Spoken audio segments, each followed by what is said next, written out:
మీరు సంక్రమణ శివ సిద్ధాంతి గారు మీరు చెప్పండి, ఇప్పుడు వచ్చిన తర్వాత 2026లో వచ్చింది, మళ్ళీ 2029 అప్పుడే వస్తుందని చెప్తున్నారు.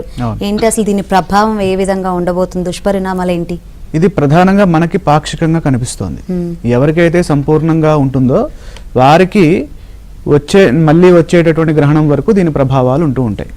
సహజ సిద్ధంగా ఇక్కడ మనకి చూసినట్లయితే సింహరాశిలో ఏర్పడుతోంది కాబట్టి సింహరాశి జన్మరాశిలో అంటే సింహరాశి వారికి ఇది అనుకూలం కాదు. అందులోనూ పుబ్బా నక్షత్రంలో ఏర్పడుతుంది. అదేవిధంగా కన్యారాశి వారికి ద్వాదశ స్థానం అవుతుంది, వారికి కూడా అనుకూల ఫలితాలను ఇవ్వదు. ఇక మకర రాశి వారికి ఏమో అష్టమ స్థానం అవుతుంది, అక్కడ కూడా వ్యతిరేక ఫలితాలు ఉంటాయి. వృషభ రాశి వారికి చతుర్థ స్థానం అవుతుంది. కాబట్టి ఈ 4 రాశులు తప్పనిసరిగా ఈ గ్రహణ సందర్భంలో ధ్యానము, అలాగే దానము, స్నానము ఈ 3 చేసుకోవాలి. ఇవి చేసుకున్నట్లయితే గ్రహణ ఫలితాలు తక్కువ ముఖం పడతాయి. ఇక ఈ ఫలితాలు ఎప్పటి వరకు ఉంటాయి? మళ్ళీ వచ్చే గ్రహణం వరకు. కాబట్టి నాకు ఎక్కువ కాలం నెక్స్ట్ ఇయర్ మొత్తం గ్రహణం లేదు కదా, ఆ తర్వాతే ఉంది కదా, మరి ఈ సంవత్సరం మొత్తం మనకి నెగిటివ్ రిజల్ట్స్ ఉంటాయా అంటే అలా కాదు.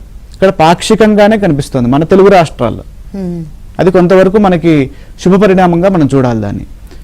ఇక తెలుగు వారు ఎవరైతే మనకి అంటే వేరే భారతదేశంలో ఉన్నటువంటి వేరే ఇండియన్స్ వేరే ప్రాంతాల్లో ఉంటారు కదా ఎన్ఆర్ఐస్, వాళ్ళకి ఒకవేళ ఆస్ట్రేలియాలో ఉన్నారనుకోండి, వాళ్ళకి సంపూర్ణంగా ఉందనుకోండి, వాళ్ళకి సంపూర్ణ గ్రహణ ఫలితాలు ఉంటాయి.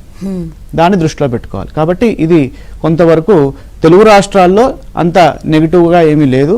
మిగతా ప్రాంతంలో ఎవరికైతే ఈ సంపూర్ణ స్థితి కనిపిస్తుందో వారికి మాత్రం మళ్ళీ వచ్చే గ్రహణం వరకు దీని ఫలితాలు సిద్ధిస్తాయి. రైట్. విజేంద్ర గారు మీరు చెప్పండి, గర్భిణీలు బయటికి రావద్దు అని చెప్తారు, దర్ప వేసుకోవాలని చెప్తూ ఉంటారు. వీటి వల్ల నిజంగానే దర్ప వేసుకుని నిజంగానే ఉపయోగం ఉంటుందా? అంతేకాకుండా పిల్లలు పుడితే అరిష్టము అంటారు, ఆ రోజు నిజంగానేనండి?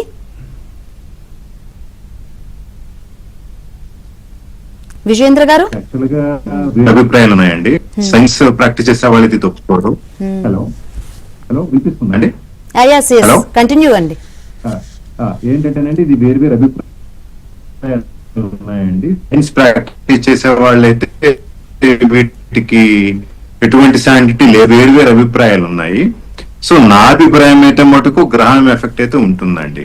కాబట్టి మనకున్న పాక్షిక చంద్రగ్రహణమే కాబట్టి కొద్దిసేపు మన ఇంట్లో ఉండి బయటకు ఎక్స్పోజ్ కాకుండా ఉంటే సరిపోతుంది.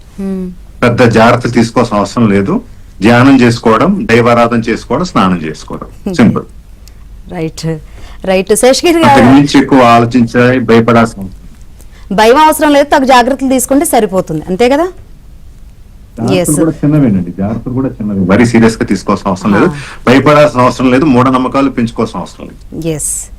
ఎస్ శేషగిరిరావు గారు మీరు చెప్పండి, అసలు గ్రహణం వస్తే చాలా పిల్లల్ని అసలు బయటికి అసలు ఎలానే చేయరు.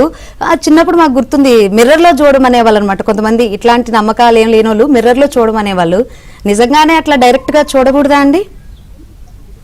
అది సూర్యగ్రహణాలకు మాత్రమే వర్తిస్తుందండి. ఎందుకంటే సూర్యగ్రహణం నుంచి వచ్చే తరంగాల్లో మనకు వచ్చే ఈ యొక్క కాంతి అంటే విబ్జిఆర్, ఈ తెల్లని కాంతే కాకుండా ఇంకా రేడియో యాక్టివ్ సంబంధించిన ఆల్ఫా, బీటా, గామా రేస్ కూడా వస్తూ ఉంటాయి. కాబట్టి ఇలాంటి అతి కొద్ది మోతాదులో అల్ట్రావైలెట్ రేస్ కూడా వస్తూ ఉంటాయి. ఎప్పుడైతే సూర్యగ్రహణం ఏర్పడిందో అప్పుడు కప్పబడి ఉండి కొంచెం దోచీకట్లాగా వస్తుంది కాబట్టి అందరూ సూర్యుడి వంక చూడటానికి ప్రయత్నిస్తారు.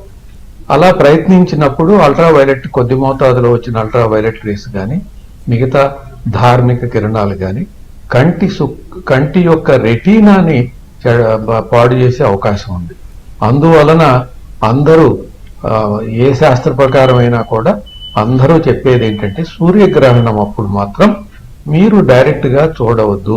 తొట్టి నీడలో అన్నా చూడండి, లేదన్నా నల్లని ఫిల్మ్ని అడ్డం పెట్టుకునైనా చూడండి, లేదా నల్లని చలవ కళ్ళ కూడా దుబ్బి పెట్టుకుని చూడండి అని చెప్తారు. అదనమాట.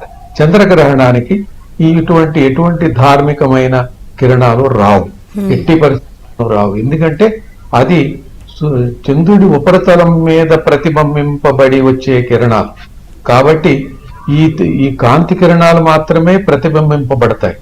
ఈ మిగతా ధార్మిక కిరణాలు ప్రతిబింబింపబడవు. కాబట్టి ఇది చూడటానికి ఎటువంటి అభ్యంతరం లేదు. రైట్. రైట్, ఫైనల్గా ఏం చెప్తారండి శంకరమణి శివ సిద్ధాంతి గారు?